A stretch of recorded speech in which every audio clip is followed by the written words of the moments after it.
श्री जैन धार्मिक शिक्षण संघ द्वारा देश भर में 1000 से अधिक जैन पाठशालाएं स्थापित करने का संकल्प श्री जैन धार्मिक शिक्षण संघ द्वारा 75वां अमृत महोत्सव भव्यता से मनाया गया। धार्मिक शिक्षा और समाज सेवा के संकल्प का पुनरावृत्ति। मुंबई, 14 जून 2025। श्री जैन धार्मिक शिक्षण संघ ने हाल ही में अपना 75वां अमृत महोत्सव भव्यता से मनाया, जिसमें मुंबई के 3000 से अधिक जैन बंधुओं, पंडितों, शिक्षक शिक्षिकाओं और पाठशाला के बच्चों ने बड़े उत्साह के साथ भाग लिया। इस अवसर पर उपस्थित महानुभावों का हार्दिक स्वागत किया गया और पंडितों, शिक्षकों तथा पाठशाला के बच्चों को सम्मानित किया गया।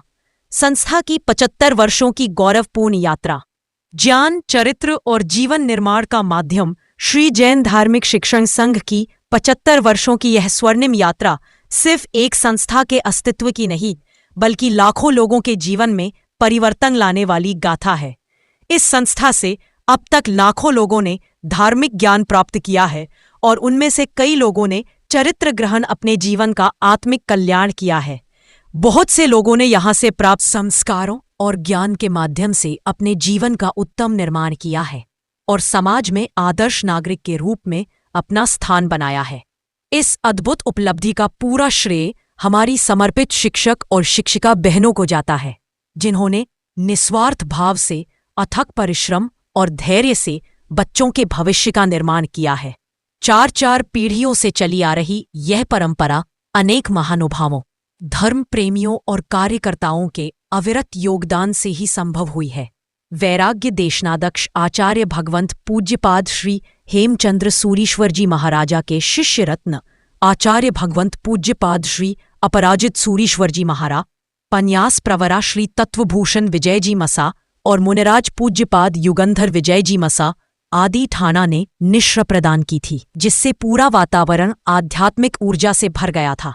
आचार्य भगवंतों ने जैन धर्म के शाश्वत सिद्धांतों, अहिंसा, अपरिग्रह और अनेकांतवाद के महत्व पर प्रकाश डाला। उन्होंने बताया कि जैन धर्म केवल एक धर्म नहीं, बल्कि यह जीवन जीने की एक पद्धति है जो आत्मा की शुद्धि और मोक्ष के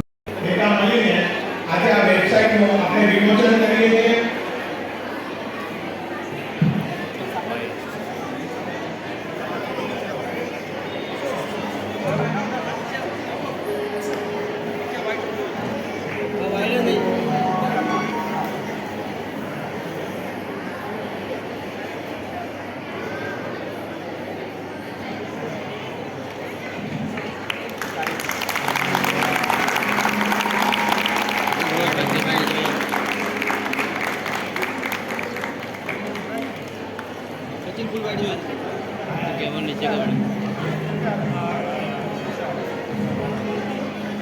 भाई थोड़ा पीछे आ जाओ। यहाँ पे सब लोग पीछे आ जाओ, थोड़ा पीछे आओ, थोड़ा भाई पीछे आ जाओ, थोड़ा बाबू नीचे ले चल भाई, थोड़ा आगे आ जाओ भाई, पीछे आ जाओ भाई। मोबाइल हाँ भाई, चाल से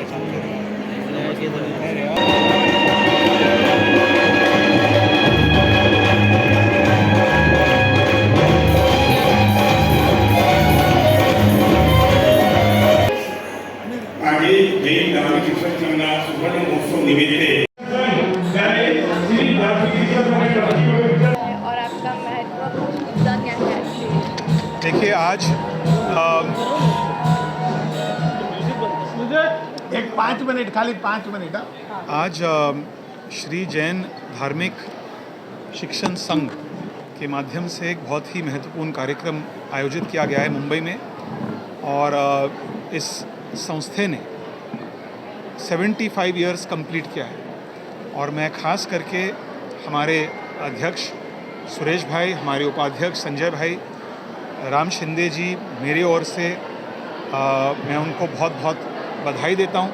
उनके सभी पदाधिकारियों को बहुत बहुत बधाई, शुभकामनाएं देना चाहूँगा। वे बच्चों को जिस प्रकार से धार्मिक, सांस्कृतिक शिक्षण बांटते हैं, इससे मैं मानता हूं कि भावी पीढ़ी के लिए, भावी पीढ़ी में, नौजवानों में, युवा पीढ़ी में उनकी जो चेतना है वो बढ़ाने के लिए जो काम कर रहे हैं, इस संस्थे को मैं बहुत बहुत धन्यवाद देना चाहता हूँ। उन्होंने आज हमें बुलाया इस कार्यक्रम में, इसके लिए भी मैं उनको धन्यवाद देना चाहता हूँ। एक वेबसाइट का भी विमोचन हुआ है। वेबसाइट के माध्यम से भी हम और लोगों तक पहुंचना चाहेंगे जो पूरी मुंबई महाराष्ट्र में इस संस्था का काम है। और मुझे पूरा यकीन है कि भविष्य में भी जिस प्रकार से अतीत में इस संस्था ने काम किया है लोगों के लिए, भविष्य में भी नौजवान पीढ़ी के हाथों को मजबूत करने के लिए, उन्हें आत्मनिर्भर बनाने के लिए ये काम चलते रहेगी। सर, आप फ्यूचर में अपने आप को कहाँ देखते हैं आने वाले 5 या 10 साल में? मैं अपने संस्था को। अच्छा सॉरी आपको तुम्ही मराठीमध्ये हां मराठी जैन धार्मिक शिक्षण संघाच्या 75व्या वर्धापन दिनाच्या निमित्तानं आपण पाहिलं असेल की मोठ्या प्रमाणामध्ये जैन धर्मीय इथे उपस्थित आहेत। या संस्थेचे अध्यक्ष सुरेशभाई, उपाध्यक्ष संजयभाई आणि सर्व लोक जमलेले आहेत। हा कार्यक्रम एवढ्या लोकांच्या मर्यादित नसून आता लाईव्ह 2 लाख लोक याच्यासाठी पाहत आहेत आणि म्हणून या संस्थेचं काम किती लोकांपर्यंत पोहोचलेलं आहे। 455 शाळांच्या मधून जवळपास 50,000 विद्यार्थी दैनंदिन शिक्षण घेत आहेत आणि 75 वर्षापूर्वी लावलेलं हे रोपटं आणि आज 75 वर्ष पूर्ण झाल्याच्या नंतर झालेला हा वटवृक्ष आणि लोकांच्यामध्ये, समाजामध्ये, धर्मामध्ये विश्वासाचं वातावरण निर्माण केलं। येणाऱ्या भविष्यातल्या पिढीला भगवान महावीरांचा जो काही संदेश आहे, भगवान महावीरांनी जी काही संयम आणि शांतीचा संदेश संपूर्ण जगाला दिलेला आहे, ते ब्रीदवाक्य या संस्थेने उराशी बाळगून खऱ्या अर्थानं भविष्यातल्या आपल्या देशाच्या पिढी घडवण्यासाठी जे योगदान देत आहेत आणि ते योगदान आजकाल तुमच्या आमच्यासाठी सर्वांसाठी हे महत्त्वाचं आहे। आणि म्हणून आपल्या पूर्वजांनी सांगितलेला इतिहास, आपल्या पूर्वजांनी घालून दिलेले आपल्याला निर्देश ते खऱ्या अर्थानं आत्मसात करत भविष्यातल्या पिढी घडवणं हे जैन धार्मिक शिक्षण संघाच्या माध्यमातून अविरतपणे चालू आहे। आणि म्हणून निश्चित स्वरूपामध्ये एवढ्या मोठ्या प्रमाणामध्ये लोकांची उपस्थिती, चांगल्या पद्धतीचं शिक्षण, चांगल्या पद्धतीचा धर्माचा प्रसार आणि अशा पद्धतीनं एक चांगल्या पद्धतीची शिक्षण संस्था मुंबई आणि मुंबईच्या परिसरामध्ये सुरू आहे। अशा या वर्धापन दिनाच्या कार्यक्रमाला आम्ही सर्वजण उपस्थित आहोत। त्यांना शुभेच्छा दिलेल्या आहेत, परंतु त्यांच्या आणखी आमच्या देखील त्यांच्याकडून अपेक्षा आहेत की आणखी गतीने चांगल्या पद्धतीनं हे काम केलं पाहिजे। आता नवीन आर्टिफिशियल इंटेलिजन्सच्या माध्यमातून, डिजिटल टेक्नॉलॉजीच्या माध्यमातून जुनं शिक्षण राहिलं नाही। आता नवीन शिक्षण हे आत्मसात करून आणखी प्रगती साधण्याच्या दृष्टिकोनातून शिक्षण संस्थेने त्याच्यामध्ये भाग आणि सहभाग नोंदवलेला पाहिजे आणि त्या माध्यमातून नवीन पिढी घडवलेली पाहिजे। अशाही पद्धतीचं चित्र आपल्याला पाहायला मिळतं आहे। निश्चित स्वरूपामध्ये या संस्थेचं काम कौतुकास्पद आहे, अभिमानास्पद आहे आणि त्यांना भविष्यासाठी देखील शुभेच्छा व्यक्त करतो की चांगल्या पद्धतीचं काम करून आणखी लोकांच्यामध्ये आदराचा भाव। देखिए, अहमदाबाद में जो हुआ ये बहुत ही दुखद समाचार है हम सब के लिए, और इस पर मैं मानता हूँ कि इस पर किसी को स्पेक्युलेट नहीं करना चाहिए कि क्या हुआ, क्यों हुआ। एयरप्लेन की जब क्रैश होती है तब एक ब्लैक बॉक्स, एक बहुत ही महत्वपूर्ण एक डब्बा रहता है, उस ब्लैक बॉक्स को रिकवर किया गया है। और मुझे पूरा यकीन है कि केंद्र सरकार के मंत्रालय बोइंग कंपनी के साथ साथ मिलकर जब कार्रवाई समाप्त होगी, ब्लैक बॉक्स के आधार पर जब कार्रवाई समाप्त होगी, तब हमें पता चलेगा कि इसका कारण क्या था। और उसके बाद मुझे यकीन है कि केंद्र सरकार, हमारे DGCA जो इस सेक्टर के रेगुलेटर है, वे जल्द से जल्द इन समस्याओं को ठीक करने के लिए कंपनियों के साथ मिलकर वे काम करेंगे। क्या बदलाव आए?